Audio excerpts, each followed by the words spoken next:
अस्सलामुअलैकुम नाजरीन कराम, नई वीडियो में आपको खुश आमदीद कहते हैं। इस वक्त सबसे ज़्यादा पीटीआई के अंदरूनी इख्तलाफात डिस्कस हो रहे हैं कि शायद पीटीआई का इतना नुकसान इस्टेब्लिशमेंट ने या किसी और जमात ने नहीं किया जितना नुकसान ख़ुद पीटीआई ने अपना किया है। गलत फैसले, गलत मैनेजमेंट, हर कोई अपनी मशहूरी के चक्कर में, अपनी प्रमोशन के चक्कर में है। ना कोई मीडिया पॉलिसी, ना कोई जमाती पॉलिसी, ना कोई असम्बली के अंदर की पॉलिसी, ना बाहर की पॉलिसी। एक गुफ्तगू करता है तो दूसरा दूसरी गुफ्तगू करता है जिनमें कोई रब्त नहीं होता। कोई कहता है सुन्नी इत्तेहाद से इत्तेहाद करने का फ़ैसला दुरुस्त था, कोई कहता है सुन्नी इत्तेहाद के साथ जाने का फ़ैसला गलत था।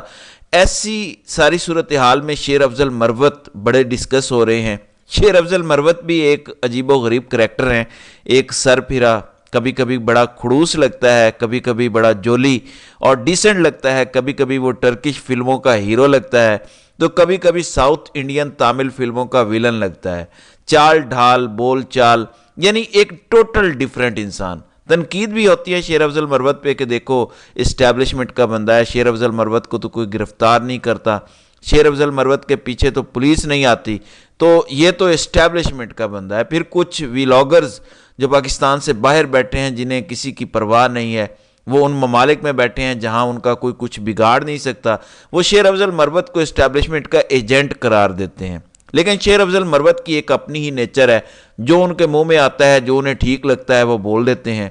अब इस पर मैं पिछली वीडियो में भी काफ़ी बात कर चुका हूं कि दर हकीकत एक नैरेटिव बिल्डअप करने की कोशिश की जा रही है कि पीटीआई को एस्टेब्लिशमेंट ने नहीं, खुद इन्होंने अपने आप को ज़्यादा नुकसान पहुंचाया है।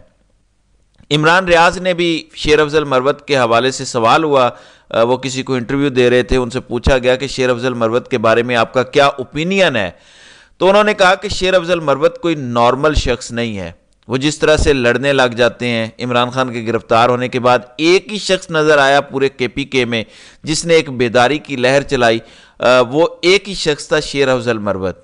फिर वो कराची गया, पंजाब आया, गिरफ्तार हुआ, पूरे केपीके के अंदर पुलिस के साथ आंख मचोली उसने खेली और हर तरफ वही था। उसकी वजह से पीटीआई की इलेक्शन कैंपेन किसी हद तक हो सकी। तो उन्होंने कहा कि ये आम इंसान नहीं है। आम इंसान मतलब जिस तरह से लोग मुफाहमत करते हैं, बिल्कुल बोलते ही नहीं हैं या कम बोलते हैं, कभी ज़्यादा बोलते हैं, तो शेर अफजल मरवत ऐसा नहीं है। इमरान रियाज ने कहा कि मैं शेर अफजल मरवत को कोई एजेंट या टाउट नहीं समझता। शेर अफजल एक सर फिरा है, उसकी अपनी दुनिया है। वो अगर आपने उसके सर फिरा होने को एंजॉय किया है और आपने उसका फ़ायदा उठाया है, उसने पार्टी के लिए, इमरान खान के लिए काम किया है, तो अभी भी आपको उसे बर्दाश्त करना होगा, क्योंकि वो ऐसे ही ठीक है, जो उसको ठीक लगता है वो बोलता है। आज फिर देखें तमाम टीवी चैनल्स पर एक ही खबर चल रही है। शेर अफजल मरवत ने क्या कहा? शेर अफजल मरवत ने कहा कि पिछले दौरे हुकूमत में, ये जो महमूद खान वाला दौर था, केपीके में इतनी करप्शन हुई है तहरीक इंसाफ की हुकूमत में कि लोग पहले अरबपति बने, फिर खरबपति बने।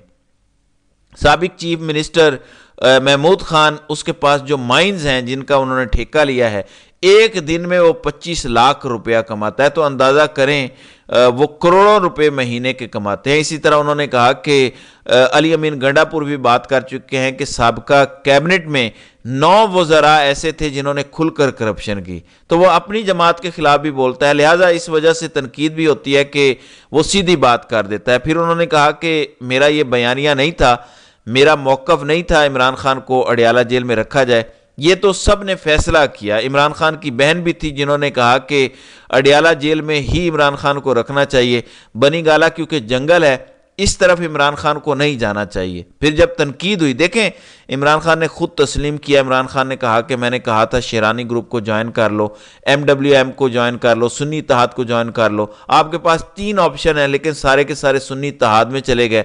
तो शेर अफजल मरवत इस हवाले से पहले ही बात कर चुके हैं कि मेरा ये गलत फैसला था, हमारा ये गलत फैसला था, इमरान खान ने हमें सिर्फ सुन्नी इत्तेहाद में जाने की हिदायत नहीं की थी।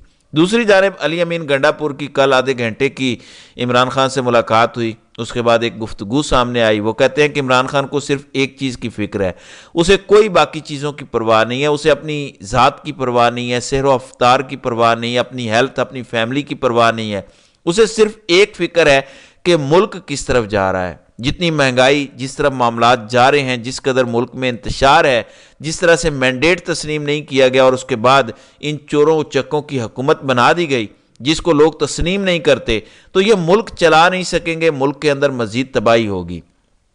تو عمران خان کو صرف اور صرف اس چیز کی پرواہ ہے، اور یہ جو الیکشن کمپین میں آپ سے وعدے کر رہے تھے، ایک کہتا تھا 300 یونٹ فری بجلی دوں گا، جبکہ دوسرے نے کہا ہم 200 یونٹ فری بجلی دیں گے۔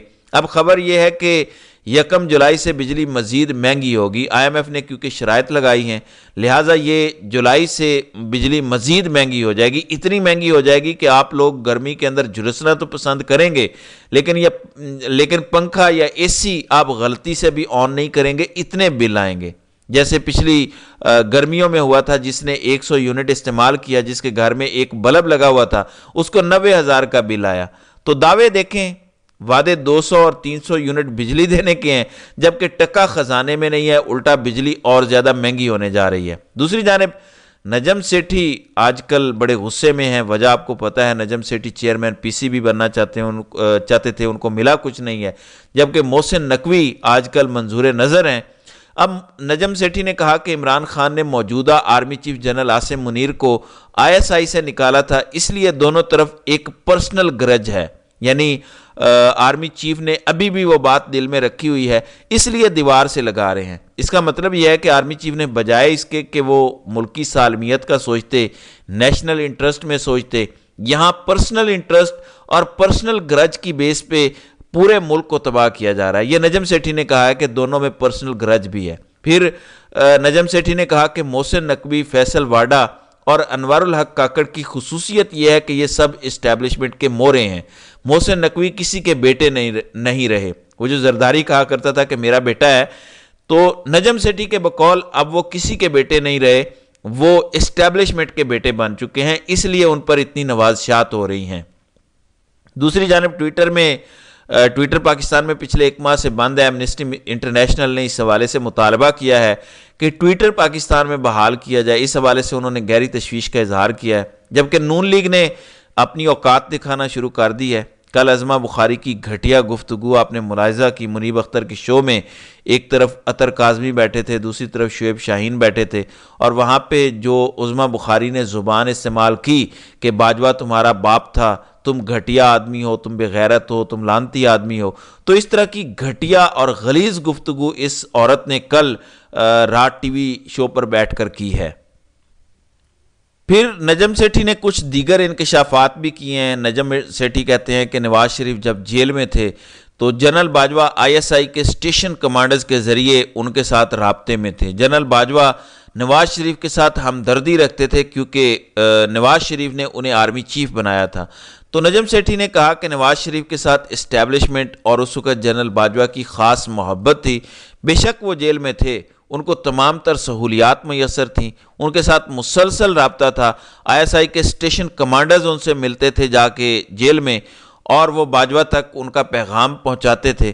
تو نواز شریف ہمیشہ ہی لاڈلے تھے۔ انہوں نے یہ بھی کہا کہ شہباز شریف کاکڑ کی کاپی ہے، کاکڑ بھی انگوٹھا چھاپ تھا، شہباز شریف بھی انگوٹھا چھاپ ہے۔ تو آج کل نجم سیٹھی ان کے کافی کپڑے اتار رہے ہیں۔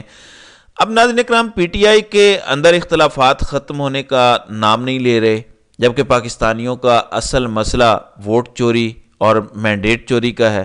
پھر پاکستان میں جو مہنگائی ہے، رمضان کے مہینے میں جو تباہی مچی ہوئی ہے، اس پر فوکس کیا جائے، ٹکا کے اپوزیشن کی جائے، لیکن یہاں پر ایک ادھر سے ٹانگ کھینچتا ہے تو دوسرے کی ٹانگ ادھر سے کھینچتا ہے۔